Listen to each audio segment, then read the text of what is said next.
teaching. I don't want anyone to get distracted. ಇದು ಬಹಳ ಪ್ರಾಮುಖ್ಯವಾದ ಬೋಧನೆಯಾಗಿರುವ ಕಾರಣ ಯಾರು ಗಲಿಬಿಲಿಗೊಳಗಾಗಿ ನೀವು ತಪ್ಪಿಸಿಕೊಳ್ಳಬಾರದು ಎಂಬುದಾಗಿ ಹೇಳ್ತಾ ಇದ್ದೇನೆ. Last week I started it. ನಾನು ಕಳೆದ ವಾರ ಇದನ್ನು ಪ್ರಾರಂಭಿಸಿದ್ದೇನೆ. Hallelujah. Sunday mornings we've been teaching about new covenant. ಮತ್ತು ರವಿವಾರ ಮುಂಜಾನೆ ನಾನು ಹೊಸ ಒಡಂಬಡಿಕೆಯ ಬಗ್ಗೆ ಮಾತಾಡ್ತಾ ಇದ್ದೇನೆ. Matthew 26th chapter. ಮತ್ತಾಯನ ಬರೆದ ಸುವಾರ್ತೆ 26ನೇ ಅಧ್ಯಾಯ from verse 26 to 28. 26ನೇ ವಚನದಿಂದ 28ನೇ ವಚನ. ಮತ್ತಾಯನ ಬರೆದ ಸುವಾರ್ತೆ 26ನೇ ಅಧ್ಯಾಯ 26ನೇ ವಚನದಿಂದ 28ನೇ ವಚನ. ಅವರು ಊಟ ಮಾಡುತ್ತಿರುವಾಗ ಯೇಸು ರೊಟ್ಟಿಯನ್ನು ತೆಗೆದುಕೊಂಡು ದೇವರ ಸ್ತೋತ್ರ ಮಾಡಿ ಮುರಿದು ಶಿಷ್ಯರಿಗೆ ಕೊಟ್ಟು, ತಕ್ಕೊಳ್ಳಿರಿ, ತಿನ್ನಿರಿ, ಇದು ನನ್ನ ದೇಹ ಅಂದನು. ಆಮೇಲೆ ಪಾತ್ರೆಯನ್ನು ತೆಗೆದುಕೊಂಡು ಸ್ತೋತ್ರ ಮಾಡಿ ಅವರಿಗೆ ಕೊಟ್ಟು, ಇದರಲ್ಲಿರುವುದನ್ನು ಎಲ್ಲರೂ ಕುಡಿಯಿರಿ, ಇದು ನನ್ನ ರಕ್ತ, ಇದು ಒಡಂಬಡಿಕೆಯ ರಕ್ತ, ಇದು ಪಾಪಗಳ ಕ್ಷಮೆಗಾಗಿ ಬಹು ಜನರಿಗೋಸ್ಕರ ಸುರಿಸಲ್ಪಡುವ ರಕ್ತ. Thank you, brother. This is a Holy Communion started by Lord Jesus.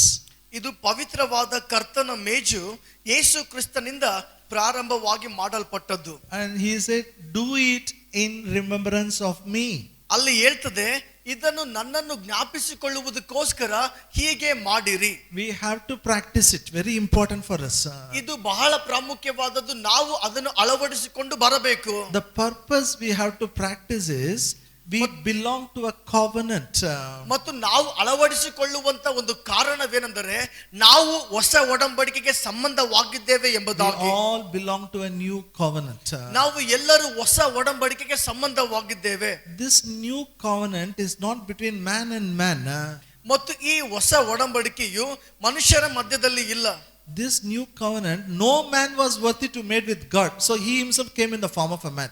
ಮತ್ತು ಯಾವ ಮನುಷ್ಯನು ಸಹ ದೇವರೊಂದಿಗೆ ಒಡಂಬಡಿಕೆ ಮಾಡಿಕೊಳ್ಳುವುದಕ್ಕೆ ಯೋಗ್ಯನಾಗಿರದ ಕಾರಣ ಆ ದೇವರೇ ಮನುಷ್ಯ ರೂಪ ಧರಿಸಿಕೊಂಡು ಈ ಲೋಕಕ್ಕೆ ಬರ್ತಾನೆ. Jesus died on the cross. ಯೇಸು ಕ್ರೂಜೆ ಮೇಲೆ ಸಾಯ್ತಾನೆ. He shed the blood on the cross. ಅದನ್ನು ಕ್ರೂಜಿಗೆ ಮೇಲೆ ರಕ್ತವನ್ನು ಸುರಿಸ್ತಾನೆ on behalf of us. ಅದು ನಮ್ಮ ಪರವಾಗಿ. He died as our representative. ನಮ್ಮ ಪ್ರತಿನಿಧಿಯಾಗಿ ಕ್ರೂಜೆ ಮೇಲೆ ಸಾಯ್ತಾನೆ. So this is the covenant between God the Father and the Jesus Christ who came in the form of a man and died as a man. ಮತ್ತು ಈ ಒಂದು ಒಡಂಬಡಿಕೆಯು ತಂದೆಯಾದ ದೇವರ ಮತ್ತು ಮನುಷ್ಯನಾಗಿ ಬಂದಂತ ಯೇಸು ಕ್ರಿಸ್ತನ ಮಧ್ಯದಲ್ಲಿ ನಡೆದಿರುವಂತ ಒಡಂಬಡಿಕೆಯಾಗಿದೆ. There are so many things I am teaching on this. ನಾನು ಇದರ ವಿಷಯವಾಗಿ ಅನೇಕ ಸಂಗತಿಗಳನ್ನು ಬೋಧಿಸ್ತಾ ಇದ್ದೇನೆ. One of the greatest blessing of new covenant is this love what God gave us. ಮತ್ತು ಈ ಹೊಸ ಒಡಂಬಡಿಕೆಯಲ್ಲಿ ಆಶೀರ್ವಾದಗಳಲ್ಲಿ ದೊಡ್ಡ ಆಶೀರ್ವಾದ ಏನೆಂದರೆ ದೇವರು ನಮಗೆ ಕೊಟ್ಟಂತ ಪ್ರೀತಿಯಾಗಿದೆ. Greatest, I tell you, greatest blessing is love. ಮತ್ತು ದೊಡ್ಡವಾದ ಆಶೀರ್ವಾದ. You can't buy it. No man can get it. ಮತ್ತು ನೀವು ಅದನ್ನು ಖರೀದಿ ಮಾಡಕ್ಕಾಗಲ್ಲ, ಯಾವುದೇ ಮನುಷ್ಯ ತೆಗೆದುಕೊಳ್ಳಕ್ಕಾಗಲ್ಲ. You can't get it by hook or crook. ಮತ್ತು ಹೇಗೋ ಮಾಡಿ ಅದನ್ನು ಪಡೆದುಕೊಳ್ಳಕ್ಕಾಗಲ್ಲ. God in his own grace and mercy has put in our heart through his Holy Spirit. ಮತ್ತು ತಂದೆಯಾದ ದೇವರು ತನ್ನ ಕೃಪೆ ಕರುಣೆಯ ಮೂಲಕ ಪವಿತ್ರಾತ್ಮನ ಮೂಲಕ ಅದನ್ನು ನಮ್ಮ ಒಳಗಡೆ ಧಾರಾಳವಾಗಿ ಹಾಕಿದ್ದಾನೆ. Romans 5:5 read it. ರೋಮಪುರದವರಿಗೆ 5ನೇ ಅಧ್ಯಾಯ 5ನೇ ವಚನ. ಈ ನಿರೀಕ್ಷೆಯು ನಮ್ಮ ಆಶೆಯನ್ನು ಭಂಗಪಡಿಸುವುದಿಲ್ಲ, ನಮಗೆ ಕೊಟ್ಟಿರುವ ಪವಿತ್ರಾತ್ಮನ ಮೂಲಕವಾಗಿ ದೇವರ ಪ್ರೀತಿ ರಸವು ನಮ್ಮ ಹೃದಯಗಳಲ್ಲಿ ಧಾರಾಳವಾಗಿ ಸುರಿದಿದೆಯಲ್ಲ. Tell in Kannada after we know all of you. ಎಲ್ಲರೂ ಕನ್ನಡದಲ್ಲಿ ನಿಂದ ಹೇಳ್ರಿ. ಈ ನಿರೀಕ್ಷೆಯು ನಾಚಿಕೆ ಪಡಿಸುವುದಿಲ್ಲ, ನಮಗೆ ಕೊಡಲ್ಪಟ್ಟಿರುವ ಪವಿತ್ರಾತ್ಮನ ಮೂಲಕವಾಗಿ ದೇವರ ಪ್ರೀತಿಯು ನಮ್ಮ ಹೃದಯಗಳಲ್ಲಿ ಧಾರಾಳವಾಗಿ ಸುರಿದದೆ.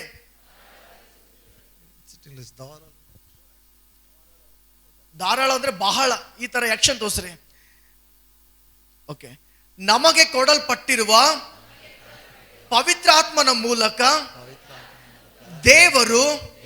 ದೇವರ ಪ್ರೀತಿಯು ನಮ್ಮ ಹೃದಯದಲ್ಲಿ ಧಾರಾಳವಾಗಿ ಸುರಿಸಲ್ಪಟ್ಟಿದೆ. Hallelujah. Hallelujah. I tell you, nobody, I challenge, no man can say I have this. It is not possible. It is only by grace only those belong to the new covenant will have it. ಯಾವ ವ್ಯಕ್ತಿ ಸಹ ಇದು ನನ್ನ ಒಳಗಡೆ ಇದೆ ಎಂಬುದಾಗಿ ಹೇಳಕ್ಕಾಗಲ್ಲ. ಯಾರು ಕೃಪೆಯಲ್ಲಿ ವಿಶ್ವಾಸ ಇಟ್ಟಿದ್ದಾನೋ, ಯಾರು ಹೊಸ ಒಡಂಬಡಿಕೆಗೆ ಸಂಬಂಧವಾಗಿದ್ದಾನೋ ಅವನಲ್ಲಿ ಮಾತ್ರ ಇದು ಇದೆ. There is a purpose. ಅದೇ ಒಂದು ಉದ್ದೇಶ.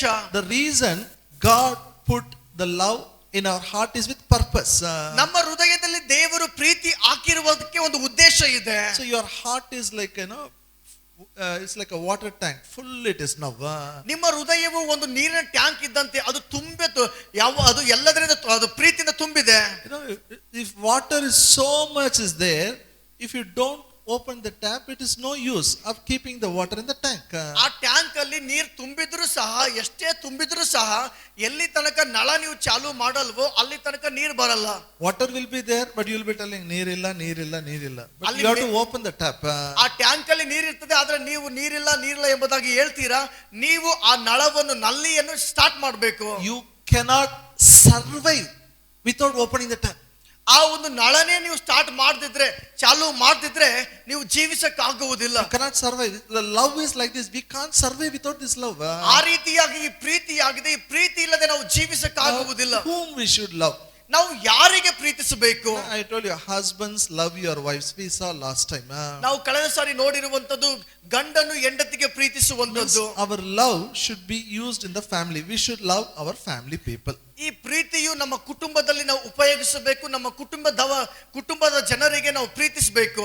Then also one more scripture we will read it. Matthew 22:39. ಮತ್ತಾಯನ ಬರೆದ ಸುವಾರ್ತೆ 22ನೇ ಅಧ್ಯಾಯ 39ನೇ ವಚನ.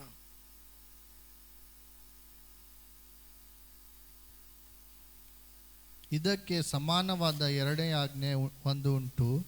ಅದು ಯಾವುದೆಂದರೆ ನಿನ್ನ ನೆರೆಯವನನ್ನು ನಿನ್ನಂತೆಯೇ ಪ್ರೀತಿಸಬೇಕು ಎಂಬುದು. Love your neighbors as yourself. ನಿನ್ನ ನೆರೆಯವನನ್ನು ನಿನ್ನಂತೆಯೇ ಪ್ರೀತಿಸಬೇಕು. Tell in Kannada, all of you. ಎಲ್ಲೋ ಕನ್ನಡದಲ್ಲಿ ಹೇಳ್ರಿ, ನಿನ್ನ ನೆರೆಯವನನ್ನು ನಿನ್ನಂತೆಯೇ ಪ್ರೀತಿಸಬೇಕು.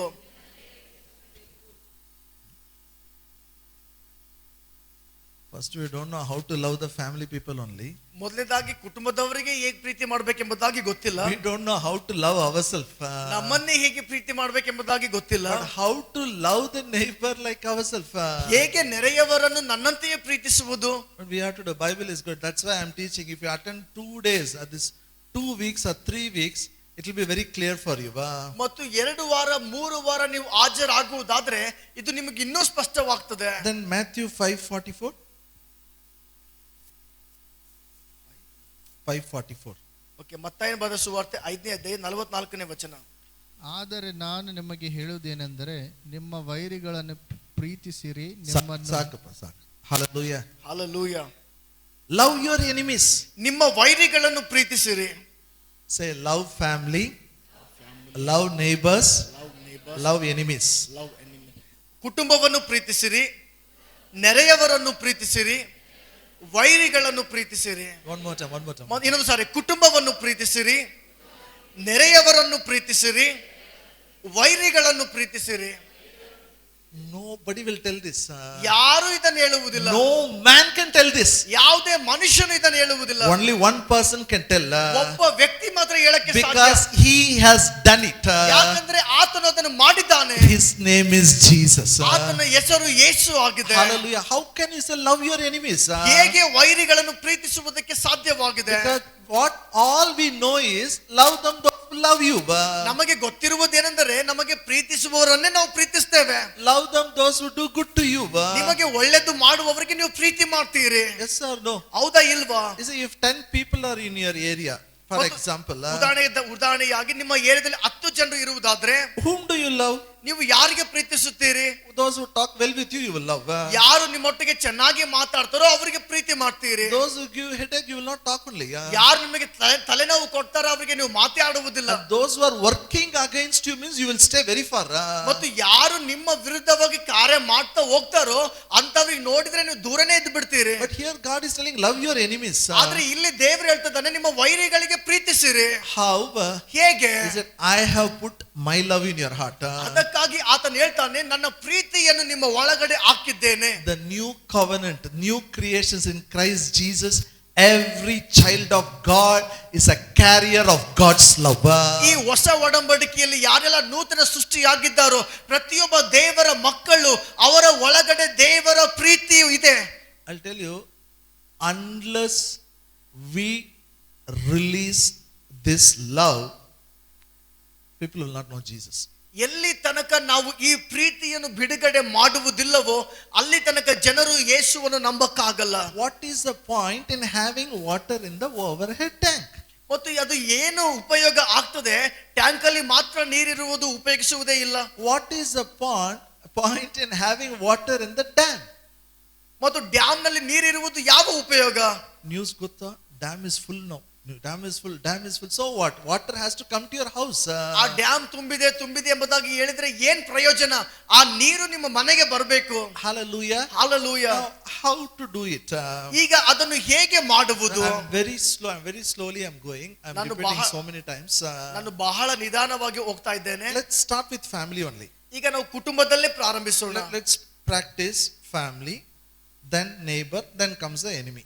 ನಾವು ಕುಟುಂಬದಲ್ಲಿ ಮೊದಲು ಪ್ರಯೋಗ ಮಾಡೋಣ, ನಾವು ಮತ್ತೆ ನೆರೆಯವರಿಗೆ ಪ್ರಯೋಗ ಮಾಡೋಣ, ನಂತರ ವೈರಿಗಳಿಗೆ ಪ್ರಯೋಗ ಮಾಡೋಣ. This family, at least husband and wife, if they decided to operate in this agape love, more than enough.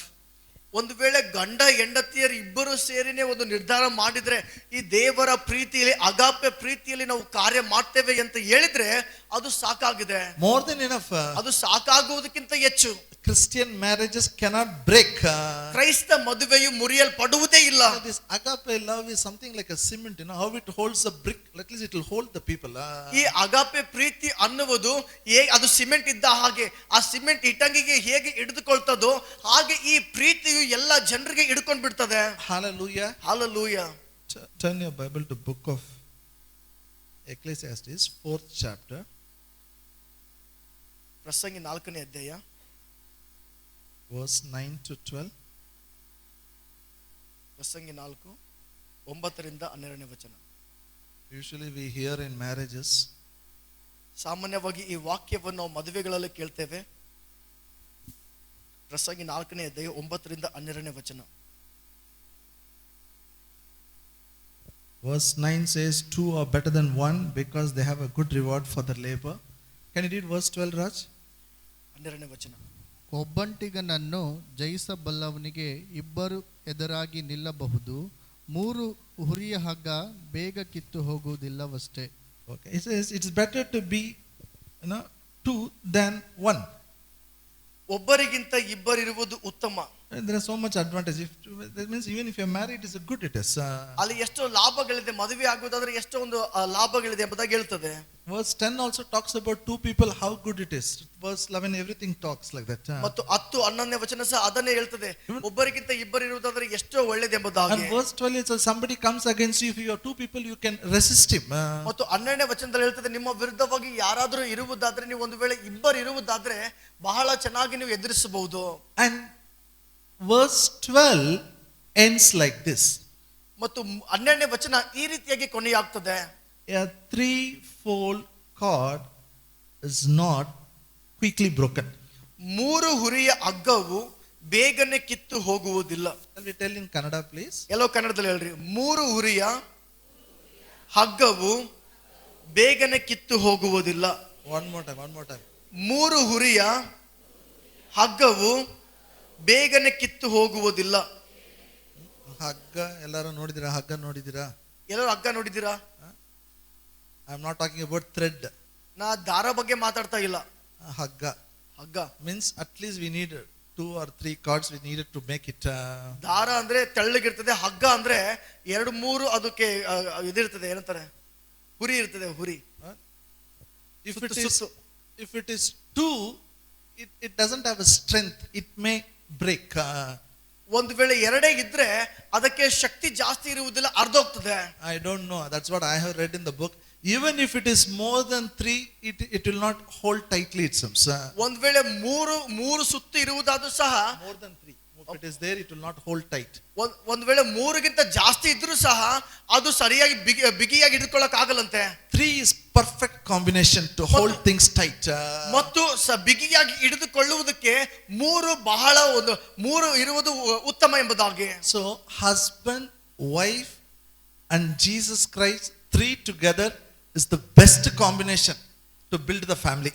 ಅದಕ್ಕಾಗಿ ಗಂಡ ಹೆಂಡತಿ ಮತ್ತು ಯೇಸು ಈ 3 ಸೇರಿ ಕುಟುಂಬ ಕಟ್ಟುವುದಕ್ಕಾಗಿ ಒಳ್ಳೆ ಕಾಂಬಿನೇಷನ್ ಆಗಿದ್ದಾರೆ. Best combination is husband, wife and Jesus Christ. ಮತ್ತು ಅದು ಬಹಳ ಉತ್ತಮವಾದದ್ದು ಏನಂದ್ರೆ ಗಂಡ ಹೆಂಡತಿ ಯೇಸು ಆಗಿದ್ದಾರೆ. That is why we give importance for Christ.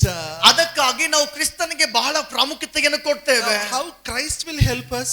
ಹೇಗೆ ಕ್ರಿಸ್ತನು ನಮಗೆ ಸಹಾಯ ಮಾಡ್ತಾನೆ. That is why he put his love in our heart. ಅದಕ್ಕಾಗಿ ಆತನು ತನ್ನ ಪ್ರೀತಿಯನ್ನು ನಮ್ಮ ಒಳಗಡೆ ಸುರಿಸಿದ್ದಾನೆ. So number 1 condition is ಈಗ ಮೊದಲನೇದಾಗಿರುವಂತ ಒಂದು ಷರತ್ತು ಏನೆಂದರೆ to open the tap, water will come like this, to release this love. ಮತ್ತು ಆ ನಳವನ್ನು ಚಾಲು ಮಾಡಿ ನೀರು ಬರುವಂತೆ ಈ ಪ್ರೀತಿಯನ್ನು ಬಿಡುಗಡೆ ಮಾಡುವುದೆಂದರೆ you have to love whether you feel it or not. ನಿಮಗೆ ಭಾವನೆ ನಿಮಗೆ ಅನಿಸ್ತದೋ ಬಿಡ್ತದೋ ಆದ್ರೂ ನೀವು ಪ್ರೀತಿ ಮಾಡಬೇಕು. Even if you don't feel like loving, you should love. ನಿಮಗೆ ಅನಿಸದಿದ್ದರೂ ಸಹ ಪ್ರೀತಿ ಮಾಡಬಾರ್ದು ಅಂತ ಅನಿಸದಿದ್ದರೂ ಸಹ ನೀವು ಪ್ರೀತಿ ಮಾಡಬೇಕು. Many times we said we feel like doing, no feeling. Here there is no feeling. Bible says love your wife, we will love your wife. That's over it is. ಮತ್ತು ಅನೇಕ ಸಾರಿ ನಾವು ಅಂತೇವೆ ಯಾಕೋ ಒಂಥರ ಅನಿಸ್ತಾ ಇದೆ ಅಂತ, ಆದ್ರೆ ಅನಿಸಿಕೆ ಬಗ್ಗೆ ನಾವು ನಡೆಯುವುದಿಲ್ಲ. ನಾವು ಬೈಬಲ್ ಹೇಳ್ತದೆ ಹೆಂಡತಿಯನ್ನು ಪ್ರೀತಿಸಬೇಕು, ಅದಕ್ಕಾಗಿ ನಾವು ಪ್ರೀತಿ ಮಾಡಬೇಕು. Hallelujah. Sometimes we get angry, sometimes we make people to get angry. ಕೆಲವು ಸಾರಿ ನಾವು ಕೋಪ ಮಾಡಿಕೊಳ್ತೇವೆ, ಜನರು ಕೋಪ ಮಾಡುವಂತೆ ಮಾಡ್ತೇವೆ. Let me read one more scripture. Men, it is a real challenging task for men. ಮತ್ತು ಪುರುಷರಿಗೆ ನಿಜವಾಗಿ ಒಂದು ಇರುವಂತ ಒಂದು ಜವಾಬ್ದಾರಿ ಆಗಿದೆ. Ephesians 6:4. ಎಫೆಸದವರಿಗೆ ಪತ್ರಿಕೆ 6ನೇ ಅಧ್ಯಾಯ 4ನೇ ವಚನ. ಎಫೆಸ 6:4.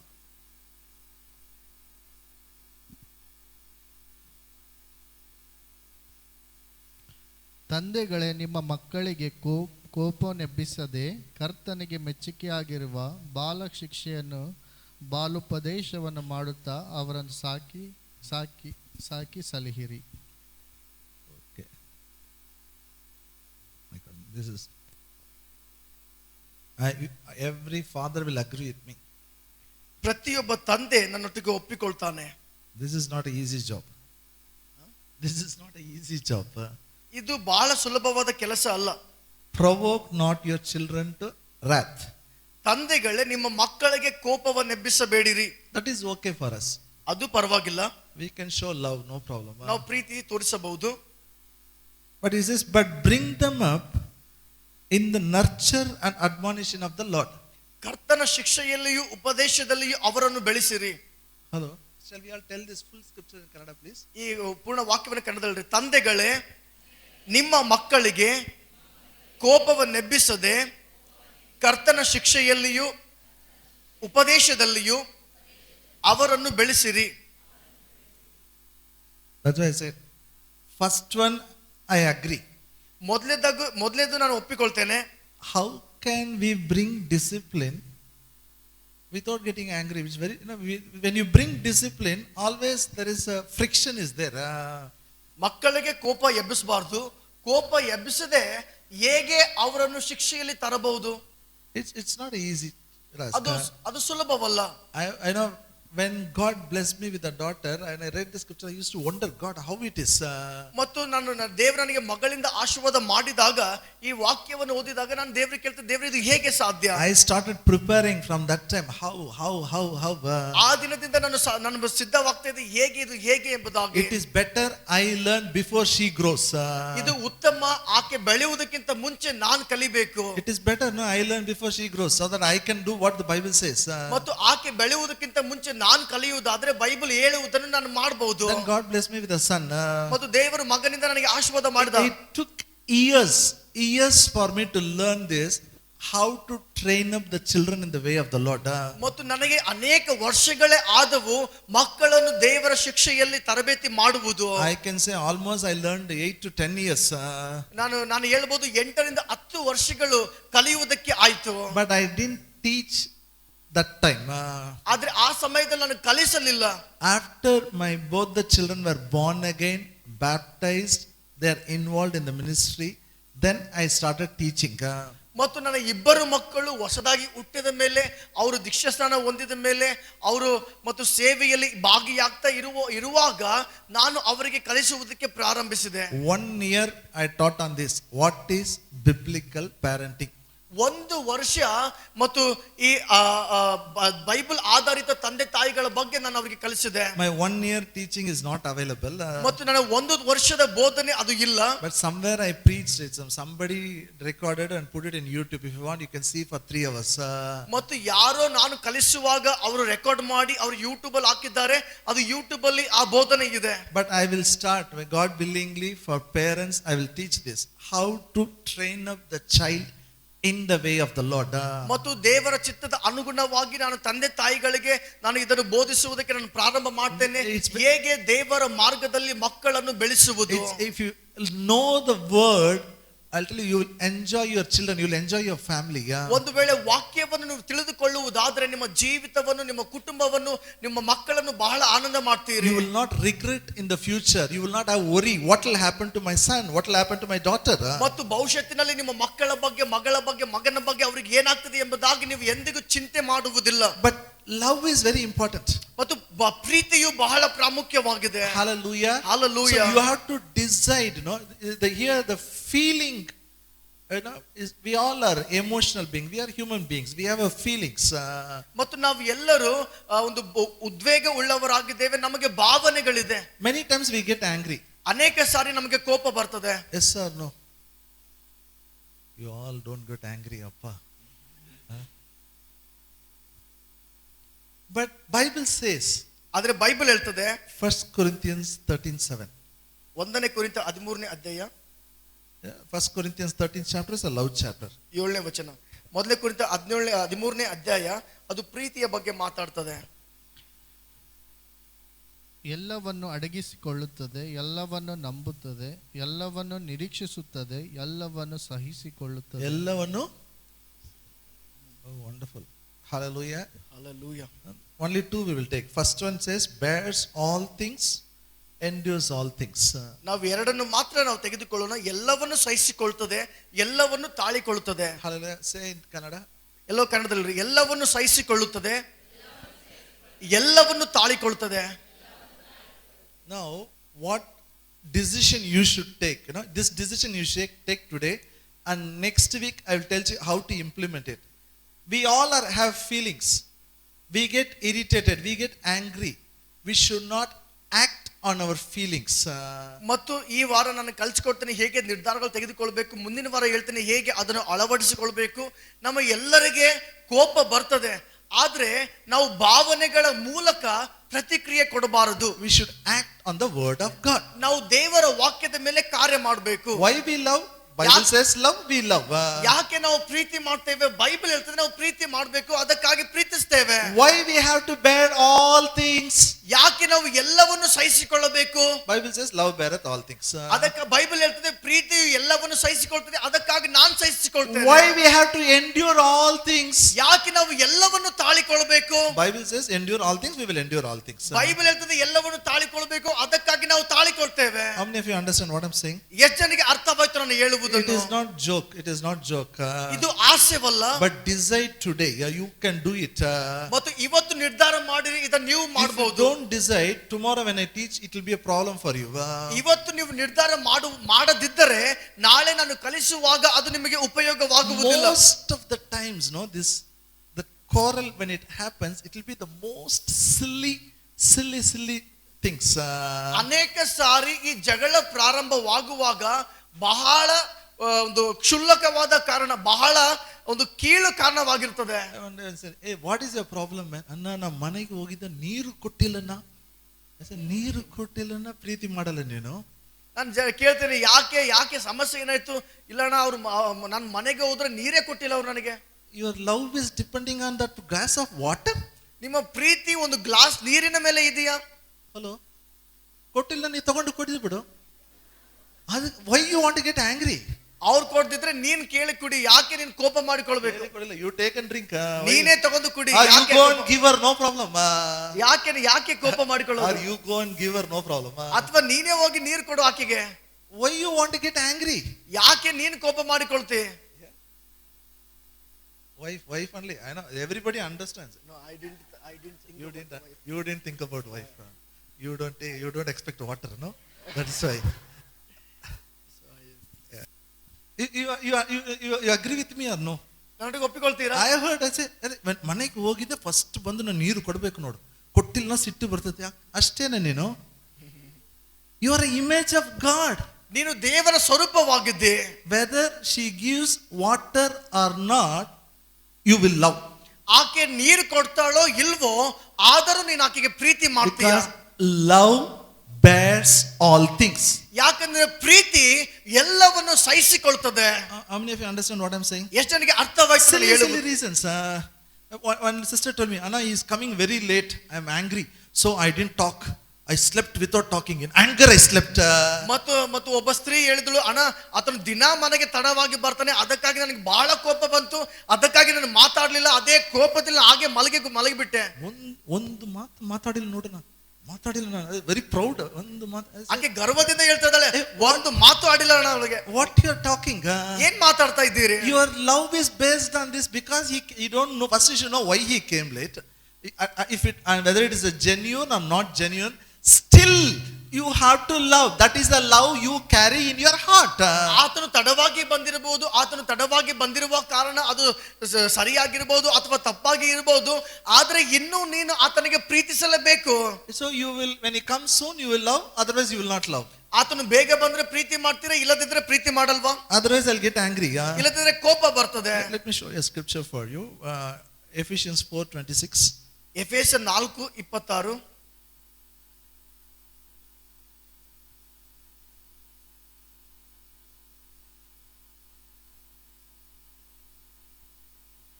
ಕೋಪ ಮಾಡಬೇಕಾದರೂ ಪಾಪ ಮಾಡಬೇಡಿರಿ, ಸೂರ್ಯನು ಮುಳುಗುವುದಕ್ಕಿಂತ ಮುಂಚೆ ನಿಮ್ಮ ಸಿಟ್ಟು ತೀರಲಿ. ಇನ್ನೊಂದ್ಸಾರಿ ಜೋರಾಗಿ ಓದ್ಬೇಕಾ? ಎಲ್ಲರೂ ಕೇಳ್ಬೇಕು ನೋಡಿ. ಕೋಪ ಮಾಡಬೇಕಾದರೂ ಪಾಪ ಮಾಡಬೇಡಿರಿ, ಸೂರ್ಯನು ಮುಳುಗುವುದಕ್ಕಿಂತ ಮುಂಚೆ ನಿಮ್ಮ ಸಿಟ್ಟು ತೀರಲಿ. Tell in after Vinod, now you tell it. ಎಲ್ಲರೂ ಕನ್ನಡದಲ್ಲಿ ನನ್ನಿಂದ ಹೇಳ್ರಿ. ಕೋಪ ಮಾಡಬೇಕಾದರೂ ಪಾಪ ಮಾಡಬೇಡಿರಿ, ಸೂರ್ಯನು ಮುಳುಗುವುದಕ್ಕಿಂತ ಮುಂಚೆ ನಿಮ್ಮ ಸಿಟ್ಟು ತೀರಲಿ. ಇಲ್ಲ, ಅದು ಯಾವಾಗ, ಎಷ್ಟು ವರ್ಷ? How many years I have to bear it? ಎಷ್ಟು ವರ್ಷ ನಾನು ಇಟ್ಕೊಳ್ಬೇಕು? You know what happens? ಏನ್ ಗೊತ್ತಾ? If you say no, I will do whatever you want. ಒಂದು ವೇಳೆ ನೀವು ಹೇಳುದಾದ್ರೆ ನನಗೇನ್ ಬೇಕೋ ಅದನ್ನೇ ಮಾಡ್ತೇನೆ. Verse 27. 27ನೇ ವಚನ. Next verse Bible says, ಅದರ ಮರು ವಚನವೇ ಬೈಬಲ್ ಹೇಳ್ತದೆ, neither give place to the devil. ಸೈತಾನನಿಗೆ ಅವಕಾಶ ಕೊಡಬೇಡಿರಿ. Say in Kannada. ಕನ್ನಡದಲ್ಲಿ ಸೈತಾನನಿಗೆ ಅವಕಾಶ ಕೊಡಬೇಡಿರಿ. ಜೋರಾಗಿ. ಸೈತಾನನಿಗೆ ಅವಕಾಶ ಕೊಡಬೇಡಿರಿ. So when you said you are angry, I slept in anger, then what you are doing? ಒಂದು ವೇಳೆ ನೀವು ನಾನು ಕೋಪದಲ್ಲೇ ಮಲಗಿದ್ದೇನೆ ಎಂಬುದಾಗಿ ಹೇಳುವುದಾದ್ರೆ ಏನ್ ಮಾಡ್ತಾ ಇದ್ದೀರಿ? You are giving place to the devil. ನೀವು ಸೈತಾನನಿಗೆ ಅವಕಾಶ ಕೊಡ್ತಾ ಇದ್ದೀರಿ. Then we tell devil is very great, he is attacking families. Always is attacking families. ನಾವು ನಂತರ ಬಂದು ಹೇಳ್ತೇವೆ, ಸೈತಾನ ಬಹಳ ಕ್ರೂರಿಯಾಗಿದ್ದಾನೆ, ಯಾವಾಗ್ಲೂ ಕುಟುಂಬಗಳನ್ನೇ ಆತನು ದಾಳಿ ಮಾಡ್ತಾನೆ. He is not great. ಆತನು ದೊಡ್ಡವನಲ್ಲ. God is great. ದೇವರು ದೊಡ್ಡವನು. God knows Satan will attack. ಮತ್ತು ದೇವರಿಗೆ ಗೊತ್ತು ಸೈತಾನ ದಾಳಿ ಮಾಡ್ತಾನೆ. That is why first itself through his Holy Spirit he has put his love in your hearts. ಅದಕ್ಕಾಗಿಯೇ ಮೊದಲೇ ಆತನು ತನ್ನ ಪವಿತ್ರಾತ್ಮನ ಮೂಲಕ ನಿಮ್ಮ ಒಳಗಡೆ ಪ್ರೀತಿಯನ್ನು ಹಾಕಿದ್ದಾನೆ. Love is there. ಆತನ ಪ್ರೀತಿ ಒಳಗಡೆ ಇದೆ. All we have to do is ನಾವು ಮಾಡಬೇಕಾದದ್ದೇನೆಂದರೆ one firm decision. ಒಂದು ದೃಢವಾದ ನಿರ್ಧಾರ. I will love, I'll just love because God says me to love. ನಾನು ಪ್ರೀತಿ ಮಾಡ್ತೇನೆ, ಸುಮ್ಮನೆ ಪ್ರೀತಿ ಮಾಡ್ತೇನೆ, ಯಾಕಂದ್ರೆ ದೇವರು ಹೇಳಿದ್ದಾನೆ ಪ್ರೀತಿಸುವುದಕ್ಕೆ. I love my family. ನನ್ನ ಕುಟುಂಬವನ್ನು ಪ್ರೀತಿಸ್ತೇನೆ. I will love my neighbors. ನಾವು ನೆರೆಯವರನ್ನು ಪ್ರೀತಿಸ್ತೇನೆ. I will love my enemies. ನಾನು ವೈರಿಗಳನ್ನು ಪ್ರೀತಿಸ್ತೇನೆ. Say in Kannada, all of you say in Kannada. ಎಲ್ಲೋ ಕನ್ನಡದಲ್ಲಿ ಹೇಳ್ರಿ. ನಾನು ಕುಟುಂಬವನ್ನು ಪ್ರೀತಿಸುತ್ತೇನೆ, ನೆರೆಯವರನ್ನು ಪ್ರೀತಿಸುತ್ತೇನೆ, ವೈರಿಗಳನ್ನು ಪ್ರೀತಿಸುತ್ತೇನೆ. ಕುಟುಂಬ okay brother, Neighbor na nalige now. Tomorrow we have to face them, no? Neighbors we have to face. That is difficult. ಕುಟುಂಬ ಪರವಾಗಿಲ್ಲ, ನೆರೆಯವರನ್ನು ನಾವು ಎದುರಿಸಬೇಕಲ್ಲ. And that too, enemies. ಮತ್ತು ವೈರಿಗಳಂದ್ರೆ I will pray and decide. ನಾನು ಪ್ರಾರ್ಥನೆ ಮಾಡಿ ನಿರ್ಧಾರ ಮಾಡ್ತೇನೆ. No, don't pray. ಪ್ರಾರ್ಥಿಸಬೇಡ್ರಿ. Why you want to pray? What God says, love your enemies, love your enemies. Why you want to pray? ವೈರಿಗಳನ್ನು ಪ್ರೀತಿಸುವುದಕ್ಕಾಗಿ ಯಾಕೆ ಪ್ರಾರ್ಥನೆ ಮಾಡಿ ನಿರ್ಧಾರ ಮಾಡ್ತೀರಿ? ದೇವರ ವಾಕ್ಯ ಹೇಳ್ತದೆ ಪ್ರೀತಿಸಿರಿ ಎಂಬುದಾಗಿ ನೀವು ವೈರಿಗಳನ್ನು ಪ್ರೀತಿಸಬೇಕು. Now listen. I just give 2 examples and I'll close it. ನಾನು 2 ಉದಾಹರಣೆಗಳನ್ನು ಕೊಟ್ಟು ಮುಗಿಸ್ತೇನೆ. Very important. ಬಹಳ ಪ್ರಾಮುಖ್ಯವಾದದ್ದು. This decision not to act on the feelings. I'm not saying feelings are bad. We have a good feelings are good only. But we should not decide to love people based on the feelings. ಮತ್ತು ನಾನು ಭಾವನೆಗಳ ಮೂಲಕ ನಾವು ಪ್ರೀತಿಸಬಾರದು. ಭಾವನೆಗಳು ತಪ್ಪು ಎಂಬುದಾಗಿ ನಾನು ಹೇಳ್ತಾ ಇಲ್ಲ, ಆದ್ರೆ ಈ ಪ್ರೀತಿ ಅನ್ನುವಂಥದ್ದು ಭಾವನೆಗಳ ಮೂಲಕ ಹೋಗಬಾರದು. The love which is based on feelings, everybody does outside. ಅನಿಸಿಕೆ ಅಥವಾ ಭಾವನೆಗಳ ಮೂಲಕ ಪ್ರೀತಿಸುವುದಾದರೆ ಲೋಕದಲ್ಲಿ ಅನೇಕರು ಅದನ್ನೇ ಮಾಡ್ತಾ ಇದ್ದಾರೆ. That is not the love God put in our heart. ಆ ಒಂದು ಪ್ರೀತಿ ದೇವರು ನಮ್ಮ ಹೃದಯದಲ್ಲಿ ಹಾಕಿಲ್ಲ. Because feelings are not permanent. ಯಾಕಂದ್ರೆ ಈ ಭಾವನೆಗಳು, ಅನಿಸಿಕೆಗಳು ಅದು ಯಾವಾಗಲೂ ಒಂದೇ ಆಗಿರುವುದಿಲ್ಲ, ಶಾಶ್ವತವಾಗಿರುವುದಿಲ್ಲ. It keeps changing. ಅದು ಬದಲಾಗ್ತಾ ಇರ್ತದೆ. When you got up in the morning, did you feel like coming to church? ಮುಂಜಾನೆ ಎದ್ದಾಗ ನಿಮ್ಗೆ ಚರ್ಚಿಗೆ ಬರ್ಬೇಕೆಂಬುದಾಗಿ ಅನಿಸಿತಾ? ಆ ಒಂದು ಭಾವನೆ ಬಂತ? You felt like sleeping some more time, no? ಇನ್ನೂ ಸ್ವಲ್ಪ ನಿದ್ರೆ ಮಾಡ್ಬೇಕು ಅನಿಸ್ತದೆ. One day rest. Let me roll in the bed some more time. I feel like my back is paining. Some people will tell. ಮತ್ತು ಕೆಲವೊಬ್ರು ಹೇಳ್ತಾರೆ, ಹೇಗೂ ಒಂದು ದಿನ ಇವತ್ತು ರಜೆ ಇದೆ, ಭಾನುವಾರ ಇದೆ, ಇನ್ನೂ ಸ್ವಲ್ಪ ಮಲಗೋಣ. If you give attention to your feeling, unbelief will come. Yeah. You are not well, so don't go. Better sleep. ಒಂದು ವೇಳೆ ಆ ರೀತಿ ಅನಿಸುವುದಾದ್ರೆ, ಆ ಭಾವನೆಯಲ್ಲೇ ಮುಂದುವರಿಯುವುದಾದ್ರೆ ಅಪನಂಬಿಕೆ ಬರ್ತದೆ. ಹೌದು ಸ್ವಲ್ಪ ನಿನಗೆ ಆರಾಮ ಅನಿಸ್ತಾ ಇಲ್ಲ, ಟಯರ್ಡ್ ಆಗಿದೆ, ಸ್ವಲ್ಪ ರೆಸ್ಟ್ ಮಾಡು. Last week I told you, feelings and unbelief always they work together. ಮತ್ತು ನಾನು ಕಳೆದ ವಾರ ಹೇಳಿದೆ, ಈ ಅನಿಸಿಕೆಗಳು ಅಥವಾ ಭಾವನೆಗಳು ಮತ್ತು ಅಪನಂಬಿಕೆ ಯಾವಾಗಲೂ ಒಟ್ಟಾಗಿ ಕಾರ್ಯ ಮಾಡ್ತದೆ. Hallelujah. Hallelujah. I'll ask you one question. ನಾನು ಒಂದು ಪ್ರಶ್ನೆ ಕೇಳ್ತೇನೆ, Then I'll give this example. Okay. ನಂತರ ಈ ಉದಾಹರಣೆ ಹೇಳ್ತೇನೆ. I know you're all very, very busy people. ನನಗೆ ಗೊತ್ತು ನೀವು ಬಹಳ ವ್ಯಸ್ತವಾಗಿರುವ ಜನರಾಗಿದ್ದೀರಿ. Sunday evening you're busy. You're too busy. ಭಾನುವಾರ ಸಾಯಂಕಾಲ ನೀವು ಬಹಳ ವ್ಯಸ್ತವಾಗಿದ್ದೀರಿ. So you can't come. ನಿಮಗೆ ಬರಕ್ಕಾಗಲ್ಲ. No problem. ಪರವಾಗಿಲ್ಲ. Still God, some people have a restriction. Okay, I'm not talking about those who have a problem in the house. ಮತ್ತು ನಾನು ಎಲ್ಲರ ಬಗ್ಗೆ ಮಾತಾಡ್ತಾ ಇಲ್ಲ, ಕೆಲವೊಬ್ಬರಿಗೆ ನಿಮ್ಮ ಕುಟುಂಬದಲ್ಲಿ ಕೆಲವು ತಡೆಗಳು ಇರಬಹುದು. Say I come from a Hindu background. I know going to church Sunday difficult it is when house they don't cooperate. ಮತ್ತು ನಾನು ಹಿಂದೂ ಕುಟುಂಬದಿಂದ ಬಂದವನಾಗಿದ್ದೇನೆ ಮತ್ತು ನನಗೆ ಗೊತ್ತು ಸಭೆಗೆ ಹೋಗುವುದಕ್ಕಾಗಿ ಎಷ್ಟು ತಡೆಗಳು ಅವರು ಮಾಡ್ತಾ ಇದ್ರು. I have taken beating. I got beating in my house. They beat me, don't go to church. ಅವರು ಸಭೆಗೆ ಹೋಗಬಾರದೆಂಬುದಾಗಿ ನನಗೆ ಹೊಡೆದಿದ್ದಾರೆ. That is different story. ಅದು ಇನ್ನೊಂದು ಕಥೆಯಾಗಿದೆ. Now listen, I'm not talking about those people. ನಾನು ಅಂತ ಜನರ ಬಗ್ಗೆ ಮಾತಾಡ್ತಾ ಇಲ್ಲ. I'm talking about blessed, beloved, lovely Christians. ನಾನು ಆಶೀರ್ವಾದ ಉಳ್ಳಂತ, ಪ್ರೀತಿ ಉಳ್ಳಂತ, ಪ್ರಿಯರಾಗಿರುವಂತ ಕ್ರೈಸ್ತರ ಬಗ್ಗೆ ಮಾತಾಡ್ತಾ ಇದ್ದೇನೆ. Come enjoy worship. ಬಂದು ಆರಾಧನೆ ಆನಂದಿಸಿರಿ. Enjoy the word. ದೇವರ ವಾಕ್ಯ ಆನಂದಿಸಿರಿ. Then go home and enjoy food. ಮತ್ತೆ ಮನೆಗೆ ಹೋಗಿ ಊಟ ಆನಂದಿಸಿರಿ. ಆಮೇಲೆ enjoy sleep. ನಿದ್ರೆ ಆನಂದಿಸಿರಿ. Okay. Then ಆಮೇಲೆ what? ನಂತರ ಏನು? ಯಾಕೆ ಬಂದಿಲ್ಲ? I didn't feel like coming. ಯಾಕೆ ಬಂದಿಲ್ಲ? ಯಾಕೋ ಬರಂಗೆ ಅನಿಸನೇ ಇಲ್ಲ. When can we feel, no? I didn't feel like reading Bible. Bible ಓದಕ್ಕೆ ಒಂದು ಅನಿಸ್ತಾ ಇಲ್ಲ. Do you really love God? ನೀವು ನಿಜವಾಗ್ಲೂ ದೇವರಿಗೆ ಪ್ರೀತಿ ಮಾಡ್ತೀರಾ? Say yes or no. ಹೌದಾ ಇಲ್ವಾ? Yes means whether you feel or not, you should read the Bible. ಹೌದು ಅಂತ ನೀವು ಹೇಳಿದ್ರೆ ನಿಮಗೆ ಅನಿಸ್ತದೋ ಬಿಡ್ತದೋ ನೀವು ಬೈಬಲ್ ಓದಬೇಕು. You don't need feeling to read Bible. ನೀವು ಬೈಬಲ್ ಓದೋದಕ್ಕೆ ಅನಿಸಬಾರ್ದು ನಿಮಗೆ. Do you need feeling to talk with your father? ಮತ್ತು ನಿಮ್ಮ ತಂದೆಯೊಟ್ಟಿಗೆ ಮಾತಾಡಬಾರ್ದು ಎಂಬುದಾಗಿ ಅನಿಸ್ತದ? Do you need feeling ನಿಮಗೆ ಅನಿಸಿಕೆಗಳು ಬೇಕಾ, ಭಾವನೆಗಳು ಬೇಕಾ? to talk with your father and mother? ನಿಮ್ಮ ತಂದೆ ತಾಯಿಗಳೊಟ್ಟಿಗೆ ಮಾತಾಡುವುದಕ್ಕೆ Your ಅನಿಸಿಕೆಗಳು father and ಬೇಕಾ? mother is there, you will talk. ನಿಮ್ಮ ತಂದೆ ತಾಯಿಗೆ ಮಾತಾಡ್ತಾ ಇರ್ತೀರಿ. You love God, you will read Bible. ನೀವು ದೇವರಿಗೆ ಪ್ರೀತಿ ಮಾಡ್ತೀರಿ, ಅದಕ್ಕಾಗಿ Bible ಓದ್ತೀರಿ. You don't pray because you feel like praying. ನೀವು ಪ್ರಾರ್ಥನೆ ಮಾಡ್ಬೇಕು ಅನಿಸುತ್ತದೆ ಎಂಬುದಾಗಿ ಪ್ರಾರ್ಥಿಸುವುದಿಲ್ಲ. If you depend on feeling, you will not pray. ನಿಮ್ಮ ಅನಿಸಿಕೆಗಳ ಮೇಲೆ ನೀವು ಆತುಕೊಳ್ಳುವುದಾದ್ರೆ ನೀವು ಪ್ರಾರ್ಥನೆನೇ ಮಾಡುವುದಿಲ್ಲ. But you fix a time. I am going to talk with my father. ಆದ್ರೆ ಸಮಯವನ್ನು ನಿರ್ಧಾರ ಮಾಡಿ, ನಾನು ನನ್ನ ತಂದೆಯೊಟ್ಟಿಗೆ ಮಾತಾಡ್ತೇನೆ, I am going to worship.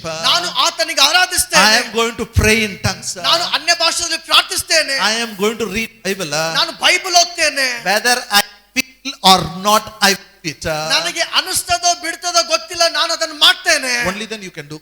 ಅವಾಗ ಮಾತ್ರ ನೀವು ಮಾಡಕ್ಕಾಗ್ತದೆ. I'm telling, okay, no problem. Now coming, for example, Sunday evening, I told you are all very busy. You have a lot of restrictions. ಈಗ ಭಾನುವಾರ ಸಾಯಂಕಾಲದ ಬಗ್ಗೆ ನಾನು ಮಾತಾಡ್ತೇನೆ, ನೀವು ಬಹಳ ವ್ಯಸ್ತವಾಗಿದ್ದೀರಿ. No problem. ಪರವಾಗಿಲ್ಲ. No, almost everybody has a smartphone. ಎಲ್ಲರಲ್ಲಿ ಸ್ಮಾರ್ಟ್ ಫೋನ್ಗಳಿದೆಯಲ್ಲ, Yes, sir. ಮೊಬೈಲ್ಗಳಿದೆಯಲ್ಲ. Okay, I ask you, tell me what I'm teaching Sunday evening. ಈಗ ನೀವು ಹೇಳ್ರಿ, ಭಾನುವಾರ ಸಾಯಂಕಾಲ ಬೋಧನೆ ನಾನು ಏನ್ ಮಾಡ್ತಾ ಇದ್ದೇನೆ? ಟೈಟಲ್ ತುಂಬಾ ಈಸಿ ಮಾ. ಒಟ್ಟು ಕೃಪೆ, ವೆರಿ ಗುಡ್, ಥ್ಯಾಂಕ್ ಯು. ನಾವು what I am teaching on the grace, ಕೃಪೆಯ ಬಗ್ಗೆ, ಕೃಪೆಯಿಂದ ಜೀವಿಸುವ ಬಗ್ಗೆ. ಆದ್ರೆ ಅದರಲ್ಲಿ ಯಾವ್ದನ್ನ ನಾನು ಬೋಧನೆ ಮಾಡ್ತಾ ದೋಸ್ ಇದ್ದೇನೆ? Would come, you don't answer. Okay, ಯಾರು ಬರ್ತಾ ಇದ್ರೆ ನೀವು ಉತ್ತರ ಕೊಡ್ಬೇಡ್ರಿ. ಸಂಡೇ ಈವ್ನಿಂಗು ಬಂದಿಲ್ಲ, ಮೆಸೇಜ್ ಕೇಳಿಲ್ಲ, ವಾಟ್ ಈಸ್ ಯೂಸ್? ಭಾನುವಾರ ಸಾಯಂಕಾಲ ಬಂದಿಲ್ಲ, ದೇವರ ವಾಕ್ಯ ಕೇಳಿಲ್ಲ, ಉಪಯೋಗ ಏನಾಗಿದೆ? What is use? ನಾನು ಒಂದು ಕ್ರಿಸ್ತವನು. 10 years will go like this only. You will be a good Christian, coming and going. 10 ವರ್ಷ ಹೀಗೆ ಇರ್ತದೆ, ಬರುತ್ತಾ ಹೋಗ್ತಾ ಇರ್ತೇವೆ. I am teaching how to overcome temptation, how to live a holy life, how grace will help you to live a holy life. ಮತ್ತು ನಾನು ಕಲಿಸ್ತಾ ಇದ್ದೇನೆ ಹೇಗೆ ಶೋಧನೆಗಳನ್ನು ಜಯಿಸುವುದು, ಹೇಗೆ ಪರಿಶುದ್ಧವಾದ ಜೀವಿತ ಜೀವಿಸುವುದು, ಹೇಗೆ ಕೃಪೆಯಿಂದ ಅದನ್ನು ನಾವು ಜಯಿಸಬಹುದು. You understand what I'm saying? It's not I take attendance. I am not the guy who says at least ಬರಬೇಕಿಲ್ಲ. If you learn enough, ಮತ್ತು ನನಗೆ ಅಟೆಂಡೆನ್ಸ್ ಬೇಕಾಗಿಲ್ಲ, ನಾನು ಅಟೆಂಡೆನ್ಸ್ ತೆಗೆದುಕೊಳ್ಳುವನಾಗಿಲ್ಲ, ಆದ್ರೆ ನೀವು ಕಲಿಯುವುದಾದ್ರೆ ಅದು ನಿಮಗೆ ಉಪಯೋಗವಾಗಿದೆ. do you have unanswered prayers in life? ಮತ್ತು ನಿಮಗೆ ನಿಮ್ಮ ಜೀವಿತದಲ್ಲಿ ನಿಮ್ಮ ಎಷ್ಟೋ ಪ್ರಾರ್ಥನೆಗಳಿಗೆ ಉತ್ತರ ಸಿಕ್ಕಿಲ್ಲ ಎಂಬುದಾಗಿದೆಯಾ? Yes or no? ಹೌದಾ ಇಲ್ವಾ? But did you listen at least what I'm teaching, how to get answers for prayers? ಮತ್ತು ಪ್ರಾರ್ಥನೆಗಳಿಗೆ ಉತ್ತರ ಪಡೆದುಕೊಳ್ಳುವುದು ಹೇಗೆ ಎಂಬುದಾಗಿ ಅದನ್ನು ಕೇಳಿದ್ದೀರಾ? Did you start at least 1 or 2 things what I said? ಮತ್ತು ನಾನು ಹೇಳಿದ್ದನ್ನು 1 ಅಥವಾ 2 ಮಾಡಿದ್ದೀರಾ? If you have done, miracles will flow in your life. ಒಂದು ವೇಳೆ ನೀವು ಮಾಡಿರುವುದಾದ್ರೆ ಅದ್ಭುತಗಳು ಸುಮ್ಮನೆ ಅರ್ಧ ಹೋಗ್ತದೆ. Miracles will flow. ಅದ್ಭುತಗಳು ಅರ್ಧ ಹೋಗ್ತದೆ. Why you don't do? ಯಾಕೆ ನೀವು ಮಾಡ್ತಾ ಇಲ್ಲ? We don't feel like listening. ನಮಗೆ ಕೇಳುವಂತೆ ಅನಿಸ್ತಾ ಇಲ್ಲ. We don't feel like, but we feel like seeing TV. ಆದ್ರೆ ನಾವು ಟಿವಿ ನೋಡ್ಬೇಕು ಅನಿಸ್ತದೆ. We feel like chatting. ಮತ್ತು ಚಾಟಿಂಗ್ ಮಾಡ್ಬೇಕು ಅನಿಸ್ತದೆ. We feel like seeing movies. ಮತ್ತು ಪಿಕ್ಚರ್ ನೋಡ್ಬೇಕು ಅನಿಸ್ತದೆ. Hello. If you go by your feeling, you will never succeed in life. ನಿಮ್ಮ ಅನಿಸಿಕೆಗಳ ಮೂಲಕ ನೀವು ಹೋಗುವುದಾದ್ರೆ ಜೀವಿತದಲ್ಲಿ ಯಶಸ್ಸನ್ನು ಕಾಣಕ್ಕಾಗುವುದಿಲ್ಲ. You should decide.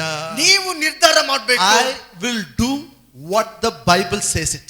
ಬೈಬಲ್ ಏನ್ ಹೇಳ್ತದೋ ಅದನ್ನ ನಾನು ಮಾಡ್ತೇನೆ. For example, ಉದಾಹರಣೆಗಾಗಿ, sometimes when the family problem comes, we think, my God, only this problem has come to me. Why it came to me? Why God is taking me to this way? Why? ಕೆಲವು ಸಾರಿ ಕುಟುಂಬದ ಸಮಸ್ಯೆಗಳು ಬರುವಾಗ ನಾವು ಹೇಳ್ತೇವೆ, ಯಾಕೆ ಈ ಸಮಸ್ಯೆ ನಮಗೆ ಬಂತು, ಯಾಕೆ ಈ ಸಮಸ್ಯೆಗಳ ಮೂಲಕ ನಾವು ಹಾದು ಹೋಗ್ತೇವೆ, ಇದಕ್ಕೆ ಇದು ಯಾಕೆ ಎಂಬುದಾಗಿ ಹೇಳ್ತೇವೆ. And if you allow this flow out of you, ಮತ್ತು ಈ ಅನಿಸಿಕೆಗಳು ನಿಮ್ಮ ಒಳಗಡೆಯಿಂದ ಹೊರಗಡೆ ಹೋಗುವಂತೆ ನೀವು ಬಿಡುವುದಾದ್ರೆ, you will talk negative about God only. ನಂತರ ನೀವು ದೇವರ ಬಗ್ಗೆನೇ ನಕಾರಾತ್ಮಕವಾಗಿ ಮಾತಾಡ್ತೀರಿ. And it is not going to help your life. ಅದು ನಿಮ್ಮ ಜೀವಿತಕ್ಕೆ ಸಹಾಯ ಮಾಡುವುದಿಲ್ಲ. Listen, 2 examples, okay? ಈ ಕಡೆ Bible says God brought Israelites out of Egypt. ಮತ್ತು ದೇವರು ಇಸ್ರಾಯೇಲರನ್ನು ಐಗುಪ್ತ ದೇಶದಿಂದ ಹೊರಗಡೆ ತರ್ತಾನೆ. There is one place called Kadesh Barnea. ಅಲ್ಲಿ ಒಂದು ಸ್ಥಳ ಇರ್ತದೆ, ಕಾದೇಶ್ ಬರ್ನಿಯ ಎಂಬುದಾಗಿ. From there to the promised land is only 11 days. ಮತ್ತು ಕಾದೇಶ್ ಬರ್ನಿಯದಿಂದ ಮತ್ತು ಈ ವಾಗ್ದಾನದ ಭೂಮಿ ಕೇವಲ 11 ದಿನದ ಪ್ರಯಾಣವಾಗಿತ್ತು. How many days? In that route, Red Sea is not there. ಮತ್ತು ಆ ಪ್ರಯಾಣದಲ್ಲಿ ಕೆಂಪು ಸಮುದ್ರ ಸಹ ಇರಲಿಲ್ಲ. But these people don't know that time. They are asking God, how to go, Lord, where you are going to take us. ಮತ್ತು ಈ ಜನರು ಆ ಸಮಯದಲ್ಲಿ ದೇವರಿಗೆ ಕೇಳ್ತಾರೆ, ದೇವರೇ ಹೇಗೆ ಹೋಗ್ಬೇಕು, ಯಾವ ಮಾರ್ಗವಾಗಿ ನಮ್ಮನ್ನು ಕರೆದುಕೊಂಡು ಹೋಗ್ತೀಯಾ? God said, I will lead you with my cloud. ಮತ್ತು ದೇವ ಹೇಳ್ತಾನೆ, ನಾನು ಮೇಘದಿಂದ ನಿಮಗೆ ನಡೆಸ್ತೇನೆ. As my cloud moves, you keep moving. ಆ ಮೋಡ ಹೋಗ್ತಾ ಇರುವಾಗ ನೀವು ಸಹ ಹೋಗಿರಿ. You just keep following the cloud, you will reach the place. ಆ ಮೇಘವನ್ನೇ ಹಿಂಬಾಲಿಸಿದ್ರೆ ನೀವು ಆ ಸ್ಥಳಕ್ಕೆ ಮುಟ್ತೀರಿ. God didn't take them in that 11-day short journey. ಮತ್ತು ದೇವರು ಅವರಿಗೆ ಆ 11 ದಿನದ ಪ್ರಯಾಣದ ಮಾರ್ಗವಾಗಿ ತೆಗೆದುಕೊಂಡು ಹೋಗಲಿಲ್ಲ. You know why? ಯಾಕೆ ಗೊತ್ತಾ? They came out of Egypt. ಅವರು ಐಗುಪ್ತದಿಂದ ಹೊರಗೆ ಬಂದವರಾಗಿದ್ದರು. But their mind didn't come out of Egypt. ಆದ್ರೆ ಅವರ ಮನಸ್ಸು ಐಗುಪ್ತದಿಂದ ಹೊರಗಡೆ ಬಂದಿರಲಿಲ್ಲ. You all are out of Egypt. ನೀವು ಎಲ್ಲರೂ ಐಗುಪ್ತದಿಂದ ಹೊರಗಡೆ ಇದ್ದೀರಿ. You all are born again. You all are children of God. ನೀವೆಲ್ಲರೂ ಹೊಸದಾಗಿ ಹುಟ್ಟಿದವರಾಗಿದ್ದೀರಿ, ದೇವರ ಮಕ್ಕಳಾಗಿದ್ದೀರಿ. Not enough. ಅದು ಸಾಕಾಗುವುದಿಲ್ಲ. Our mind should change. ನಮ್ಮ ಮನಸ್ಸು ಬದಲಾಗಬೇಕು. Then God took them to Red Sea. ನಂತರ ದೇವರು ಕೆಂಪು ಸಮುದ್ರದ ಮಾರ್ಗವಾಗಿ ತೆಗೆದುಕೊಂಡು ಹೋಗ್ತಾನೆ. Ahead of them, Red Sea is there. ಅವರ ಮುಂದೆ ಕೆಂಪು ಸಮುದ್ರ ಇದೆ. Behind Pharaoh's army is there. ಹಿಂದೆ ಫರೋವನ ಸೈನಿಕರಿದ್ದಾರೆ. If some other place means they would have escaped. ಯಾವುದೇ ಸ್ಥಳ ಬೇರೆ ಸ್ಥಳ ಇತ್ತಂದ್ರೆ ಅವರು ತಪ್ಪಿಸಿಕೊಳ್ಳಬಹುದಾಗಿತ್ತು. They can't escape. ಈಗ ಅವರಿಗೆ ತಪ್ಪಿಸಿಕೊಳ್ಳುವುದಕ್ಕೆ They ಮಾರ್ಗ also ಇಲ್ಲ. cried, why for me? ಮತ್ತು ಅವರು ಸಹ ಕೂಗ್ತಾರೆ, ದೇವರೇ ಯಾಕೆ ಇದು, ಯಾಕೆ ಇದು? But Moses obeyed what God said. ಆದ್ರೆ ಮೋಶೆ ದೇವರು ಹೇಳಿದ ಮಾತಿಗೆ ವಿಧೇಯನಾಗ್ತಾನೆ. All the men, all the husbands, fathers, please listen to me. ಎಲ್ಲ ಪುರುಷರು, ಎಲ್ಲ ತಂದೆಯರು ಮತ್ತು ನೀವು ಇದನ್ನು ಕೇಳ್ರಿ. The decision what you take for your family will decide the destiny of your family. ಯಾವ ನಿರ್ಧಾರ ನಿಮ್ಮ ಕುಟುಂಬಕ್ಕಾಗಿ ನೀವು ತೆಗೆದುಕೊಳ್ತೀರೋ ಅದು ನಿಮ್ಮ ಕುಟುಂಬದ ಭವಿಷ್ಯವನ್ನು ನಿರ್ಧಾರ ಮಾಡ್ತದೆ. God has given responsibility. ಮತ್ತು ದೇವರು ಪುರುಷನಿಗೆ ಜವಾಬ್ದಾರಿಯನ್ನು ಕೊಟ್ಟಿದ್ದಾನೆ. They were not willing. I believe they are not willing. ಅವರಿಗೂ ಸಹ ಅವರು ಸಹ ಇಷ್ಟಪಡ್ತಾರಲ್ಲ ಹೋಗುವುದಕ್ಕೆ. 30 lakhs people. 30 ಲಕ್ಷ ಜನರು. They thought, finished, we are dying today. ಮತ್ತು ಅವ್ರು ಅನ್ಕೊಂಡ್ರು ಇವತ್ತು ಮುಗಿದೋಯ್ತು, ಎಲ್ಲ ಸತ್ತು ಹೋಗ್ತೇವೆ. But Moses said, come, let's. ಆದ್ರೆ ಮೋಶೆ ಹೇಳ್ತಾನೆ, ನಾವು ಬನ್ನಿ, ನಾವು ಹೋಗೋಣ. Prophecy came. ಪ್ರವಾದನೆ ಬಂತು. I still don't know whether they changed or not. I still don't know whether they changed or not. I still don't know whether they changed their thinking or not. ಮತ್ತು ನನಗೆ ಇನ್ನೂ ಗೊತ್ತಿಲ್ಲ ಅವರು ಮನಸ್ಸನ್ನು ಬದಲಾಯಿಸಿಕೊಂಡ್ರೋ ಇಲ್ವೋ. But when Moses lifted the rod, Red Sea split. ಆದ್ರೆ ಮೋಶೆ ತನ್ನ ಕೋಲನ್ನು ಎತ್ತಿದಾಗ ಆ ಕೆಂಪು ಸಮುದ್ರ ವಿಭಾಗವಾಯಿತು. He was not moved by the feelings. ಆತನು ಭಾವನೆಗಳ ಮೂಲಕ ನಡೆಸಲ್ಪಡಲಿಲ್ಲ. He was, on that day, he was not moved by the feelings of the 30 lakhs people. ಮತ್ತು ಆ ದಿನದಲ್ಲಿ 30 ಲಕ್ಷ ಜನರ ಭಾವನೆಗಳ ಮೂಲಕ ಆತನು ಹೋಗ್ಲಿಲ್ಲ. That's why I say, no, men, you have an extra responsibility.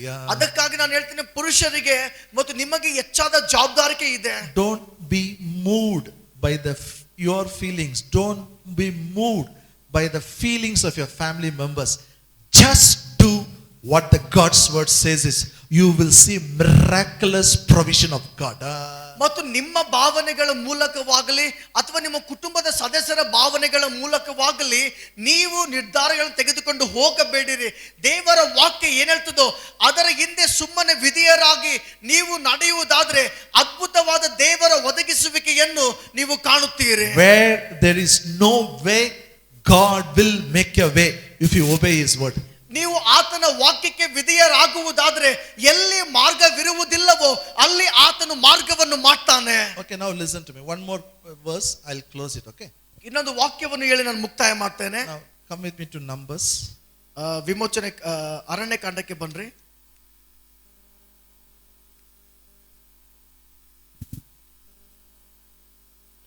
Numbers 13th chapter. Aranya Kanda 13ನೇ ಅಧ್ಯಾಯ verse 33. 33ನೇ ವಚನ. ಅಲ್ಲಿ ನೆಫಿಲಿಯರನ್ನು ಅಂದರೆ ನೆಫೆಲಿಯ ವಂಶರಾದ ಉನ್ನತ ಪುರುಷರನ್ನು ನೋಡಿದೆವು. ನಾವು ಅವರ ಮುಂದೆ ಮಿಡತೆಗಳಂತೆ ಇದ್ದೇವೆಂದು ಹೇಳಿಕೊಂಡೆವು.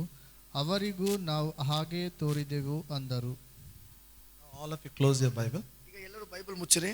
Now what I'm saying is very important. Don't miss it. ಈಗ ನಾನು ಹೇಳುವುದು ಬಹಳ ಪ್ರಾಮುಖ್ಯವಾಗಿದೆ, ಯಾರು ತಪ್ಪಿಸಿಕೊಳ್ಬೇಡ್ರಿ ವಾಕ್ಯ. 99% family problem is something like this. ಮತ್ತು 99% ಕುಟುಂಬದ ಸಮಸ್ಯೆಗಳು ಹೀಗೆ ಆಗಿರ್ತದೆ. This is a real, tap closing concept it is. ಮತ್ತು ಇದು ಈ ರೀತಿಯಾಗಿರ್ತದೆ. ಆ ಒಂದು ನಳ ನೀರು ಬಾರದಂತೆ ಆ ನಳ ಮುಚ್ಚುವಂತ ಸಂಗತಿ ಈ ರೀತಿಯಾಗಿರ್ತದೆ. Close your Bible. Close your Bible. ಎಲ್ಲರೂ Bible ಮುಚ್ಚಿರಿ. God told them, you go see and come. I will send my angel. I will drive out the enemies. ಮತ್ತು ದೇವರು ಆತನಿಗೆ ಹೇಳ್ತಾನೆ, ನೀವು ಹೋಗಿ ಆ ಸ್ಥಳವನ್ನು ನೋಡಿಕೊಂಡು ಬನ್ರಿ, ನಾನು ನಿಮ್ಮೊಂದಿಗೆ ದೇವದೂತನನ್ನು ಕಳಿಸ್ತೇನೆ ಮತ್ತು ಆ ಎಲ್ಲ ವೈರಿಗಳನ್ನು ನಾನು ಓಡಿಸ್ತೇನೆ. God says, I will drive out. ದೇವರಿಗೆ ನಾನು ಓಡಿಸ್ತೇನೆ. God never told them to fight. ದೇವರಿಗೆ ಅವರು ಯುದ್ಧ ಮಾಡ್ರಿ ಎಂಬುದಾಗಿ ಹೇಳಿಲ್ಲ.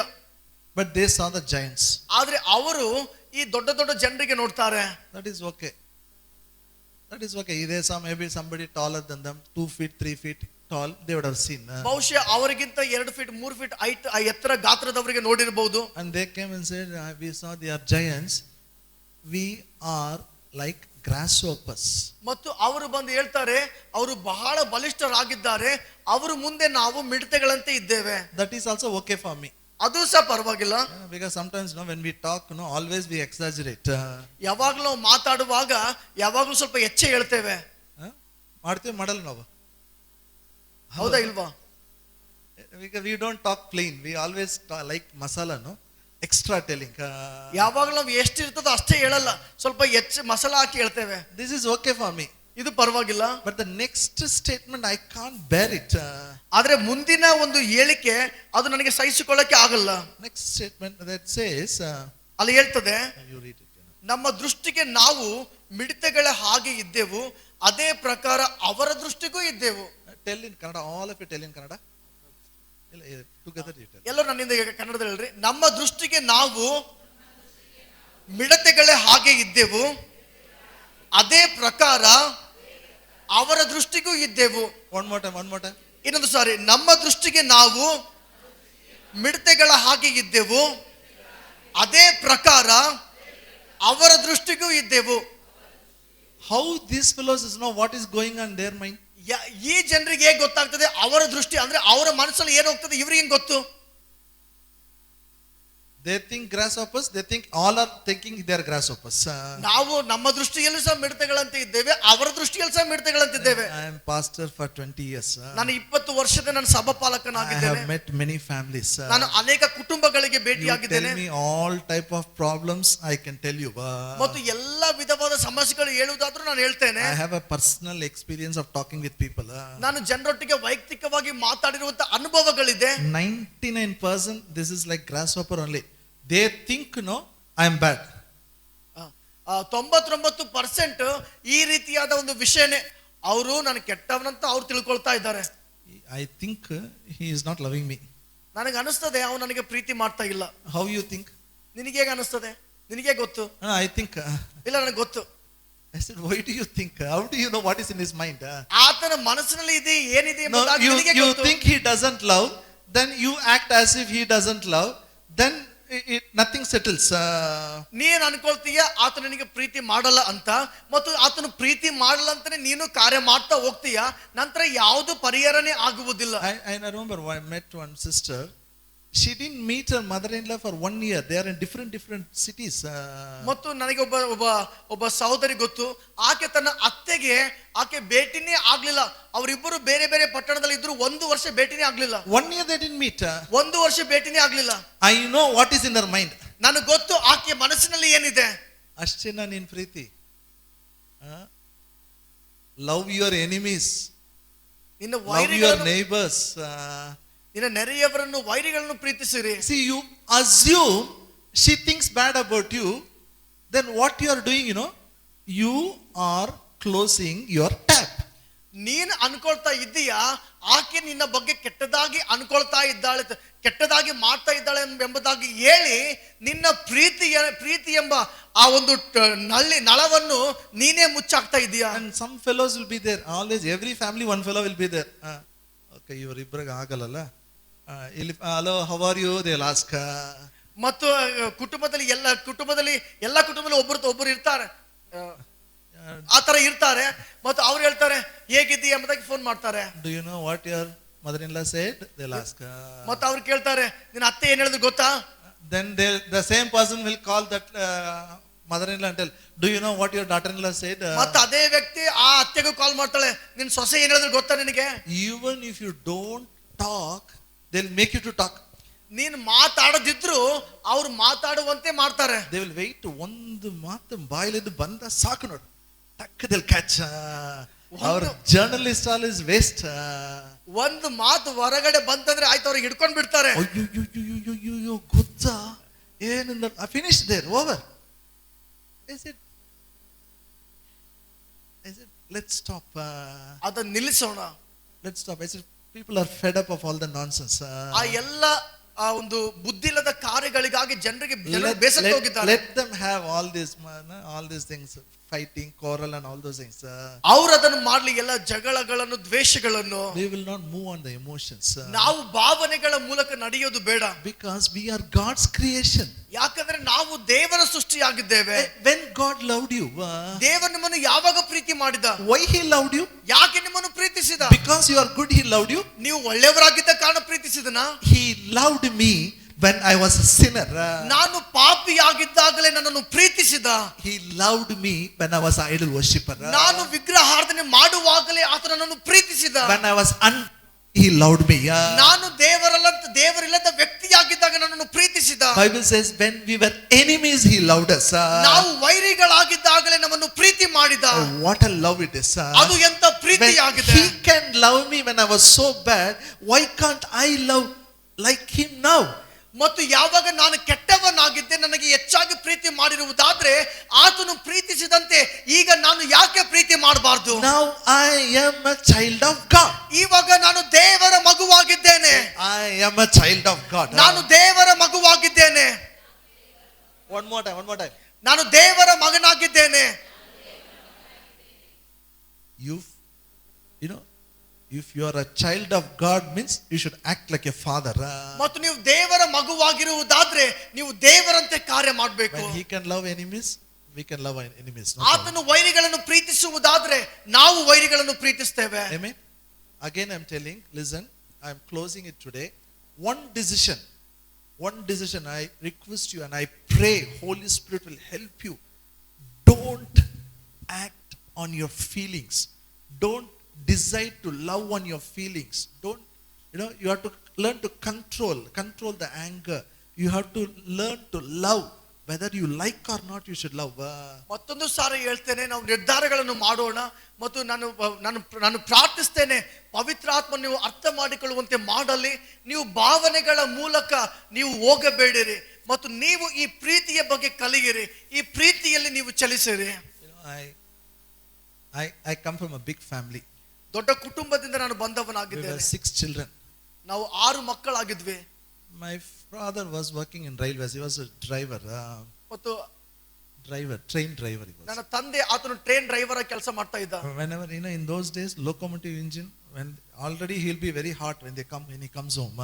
ಮತ್ತು ಆ ಸಮಯದಲ್ಲಿ ಹಳೆ ಇಂಜಿನ್ ಆಗಿತ್ತು, ಆತನು ಬಹಳ ಟಯರ್ಡ್ ಆಗಿ ಬರ್ತಾ ಇದ್ದ. And always I observe one thing, whenever electricity bill comes he will get angry.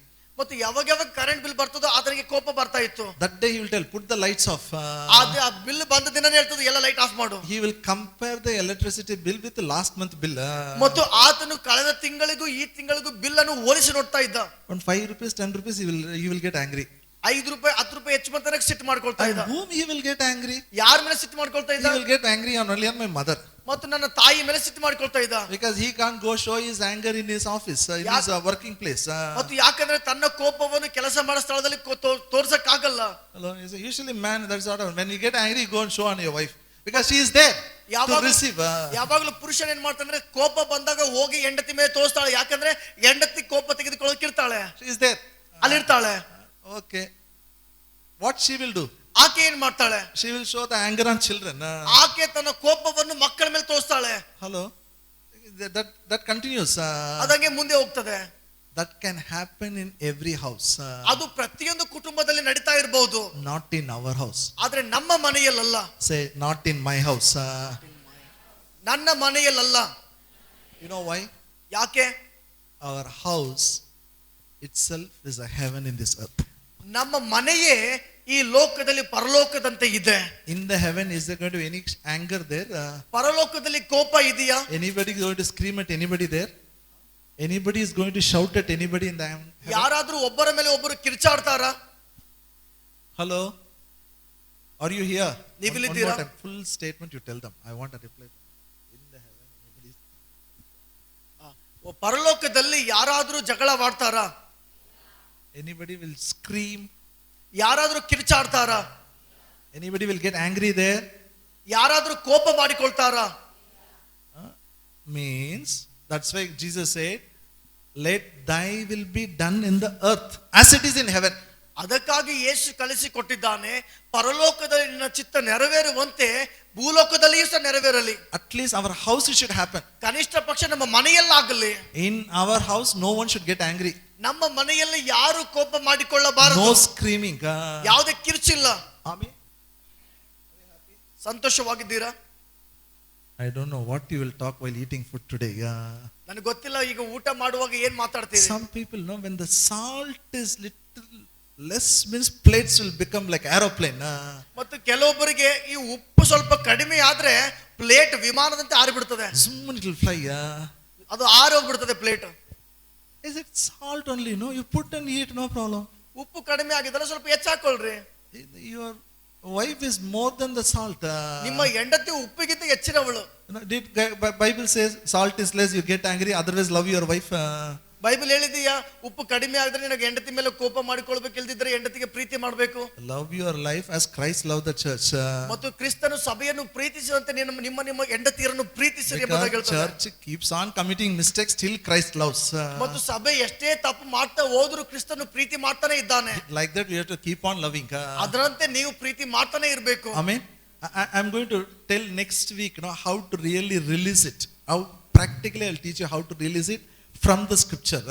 ಮತ್ತು ಮುಂದಿನ ವಾರ ನಾನು ಕಲಿಸಿಕೊಡ್ತೇನೆ ವಾಕ್ಯದಿಂದ ಹೇಗೆ ನಾವು ಇದನ್ನು ಬಿಡುಗಡೆ ಮಾಡಬಹುದು. Amen. Shall we all close our eyes? ನಾವು ನಮ್ಮ ಕಣ್ಣುಗಳನ್ನು ಮುಚ್ಚೋಣ. Shall we all close our eyes? Shall we all just stand up? ನಾವು ಎದ್ದಿಂತುಕೊಳ್ಳೋಣ. One commitment. ಒಂದು ಒಪ್ಪಂದವನ್ನು ಮಾಡಿಕೊಳ್ಳೋಣ. I will love because Bible says to love. God says love, I will love. That's enough. ದೇವರ ವಾಕ್ಯ ಪ್ರೀತಿಸು ಎಂಬುದಾಗಿ ಹೇಳಿರುವ ಕಾರಣ